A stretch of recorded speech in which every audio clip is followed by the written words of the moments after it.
If you're in Luray, Virginia, and you're craving a good steak, there's one spot that the locals say has awesome steaks, hand cut on the premises, locally sourced beef. Did I mention the awesome view here? Welcome to Dan.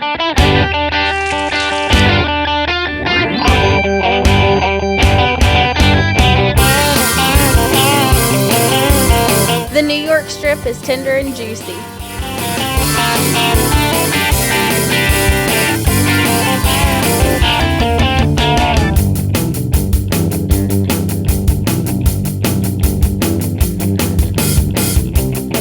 Man, this is how I eat a steak. All right, tell me about Dan's. Dan's has been in operation for approximately 70 years now.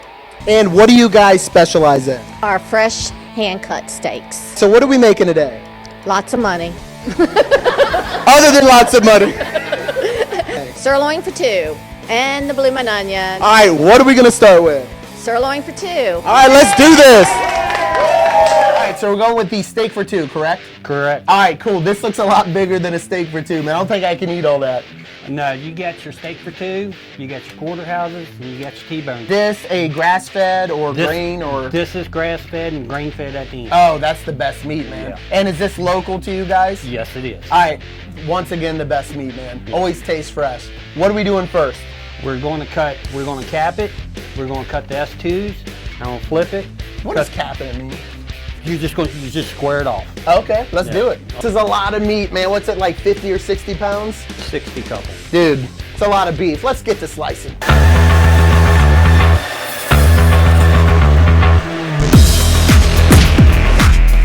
Bro, this thing looks amazing. So how big is this thing?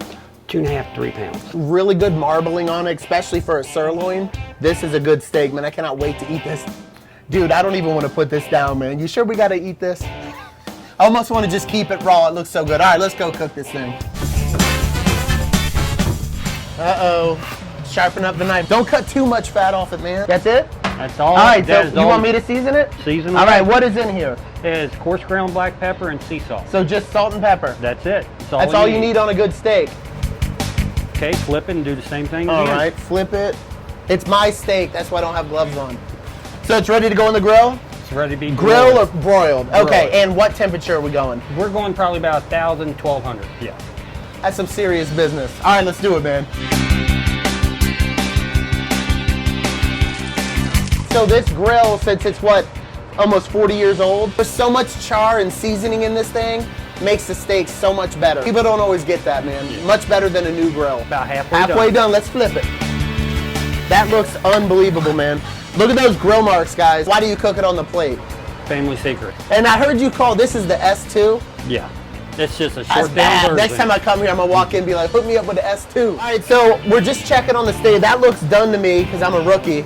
But how do you know if it's done or not? So I guess by feel. So that feels. It has sponge and it has give. You want yours medium well, you'll have very, very little give in it. So you don't time them. You don't have a No. timer here. You Don't just have know no time. from cooking them for 40 Yeah. years. That's awesome, dude. You have to come over to my house to a barbecue, man. Oh my gosh, it's done. All right, bro, this thing is unbelievable looking. All right, so I don't even know where to begin, dude. I think I'm gonna have a piece of the flank first. The flank is over here, correct? Okay, let me try a piece of that first. Cuts like butter. Dude, I gotta have a bite of the filet, the sirloin filet. We'll dig into that. Oh, that's super tender. Get a little of that sauce. Oh my God, it's so good. This steak is super tender, and the fact that you guys get it locally, it tastes like money fresh. It tastes so good. That's why you can get away with using just the salt and pepper on it. This is a really, really good steak. I don't know how I'm gonna quit eating it, man. I don't think I have to worry about it though. I got like, what, 10 pounds left right here. Dream, dream, dream, dream, dream.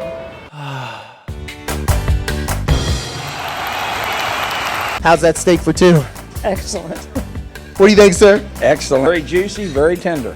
All right, what are we doing next, man? The main appetizers that we serve here at Dan's is called the Massanutten and Bloomin' Onion. The Bloomin' Onion. Yes, sir. Now, how long have you guys been making this thing? About 30 years. 30 years? Yes, sir. Huh. There's a chain that's out there that has something called a Bloomin' Onion. I think you guys might have invented it. I always thought it was them, maybe not. I'm not sure about that. All right, let's do it, man. All right. The size of this thing, dude. This is not a large. What is this, like a colossal onion? So the first thing you got to do is cap it. So this is capping an onion. Yes, sir. Then you have to peel out all exterior skin. Okay, now that the onion is capped and peeled. Capped and peeled. Wait, you're not taking the thing out of the middle? No, sir. No, sir. That helps to hold You leave the onion. core? Yes, sir. Okay. Wow, that's cool. Then we go to the cutting machine. This thing's badass, by the way. Wow, that's it. So All the questions I had. I've always wondered how they made a Bloomin' Onion. cores it, semi-cores it. It cuts it into the petal shape. Now we're going to batter it. So we use regular white flour, and then we use a seasoned flour as well. Which is in this Which concoction is in here. Okay. What's in that? Can you give me a little hint? It's just a spicier flour that is mixed up. No, what's in it? That's a good way to hide. It's just a spicier flour. All right, I'm with you, man. A dumb question. Why do you mix flour with spicy flour? A lot of people complain that the spicy flour is too spicy. Couldn't you just put less spices in the other one? That is a possibility. I enjoy it my way. You like to go that extra mile. I got you. Absolutely. So once the flour is mixed up, we take the onion. So no egg wash or anything? Not yet. Put it in the flour and get it covered. So you want a little flour inside that thing first? Yes, sir. Okay. Go into the wash, just milk and eggs. Just a basic Basic egg egg wash. Once it's covered, go back to the flour. Make sure that it's completely covered. You want to hook it up. Decent amount on there. Yes, sir. Do is we try to spread it out, get all the petals pretty well coated. Try to get as much of the excess off. And then we're ready to go. You don't want all that cayenne in there. No, sir. Cayenne? Got it. Now we're going to go drop it in the deep fryer.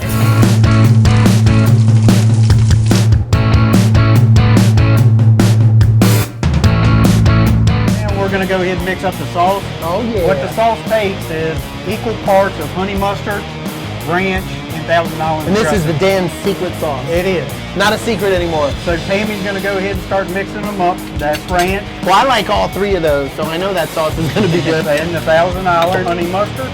Because you know the Bloomin' Onion wouldn't be the same.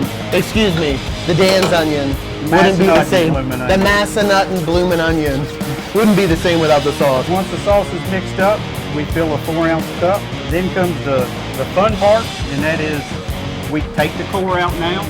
All right, I forgot the core was in there. We leave the core in there to hold the onion together. So it doesn't break apart in it the doesn't fryer. break apart in the fryer and everything.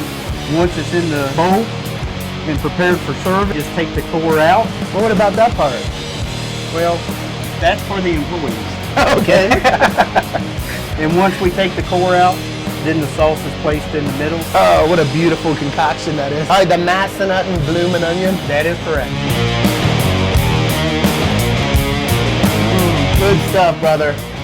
Crispy, seasoned perfectly, and I gotta say, dude, that sauce is money, dude. It's sweet. It just has that good flavor. Obviously, it's got to, because all three of those are awesome. Good stuff, man. Delicious. What do you think of the Bloomin' Onion, man? It is very good, very tasty, crispy. It's good. What kind of steak you working on, man? I'm working on the sirloin. And what do you think? It's off the hook. It's good and thick and juicy. The cheese fries are out of this world delicious. So you're a regular man, right? Yes, sir. What do you normally get? What's your steak here? The 16-ounce T-bone. Tell me about it, man. Well, it's thick and it's seasoned well and it's just really tender and I love it. All right, my Uncle Chris came to visit me up here. He comes here a lot. Chris, what do you think of the steaks here? It's delicious. I recommend it to anybody. All right, dudes. Just coming out of Dan's, I gotta say, pretty blown away with this place. Biggest steak I've ever had. I've never even seen a piece of meat as big as they cut my steak off of. The Joker was like this big. It was really a good steak. You could really tell the quality because they get it here locally. The Bloomin' Onion, or excuse me, the Massanutten Onion was banging. Everything I had here was good. Not to mention the staff, the owner, everyone was awesome. If you're in Luray and you want a good steak, make sure you come to Dan's. I'll see you guys soon on the next show. Peace.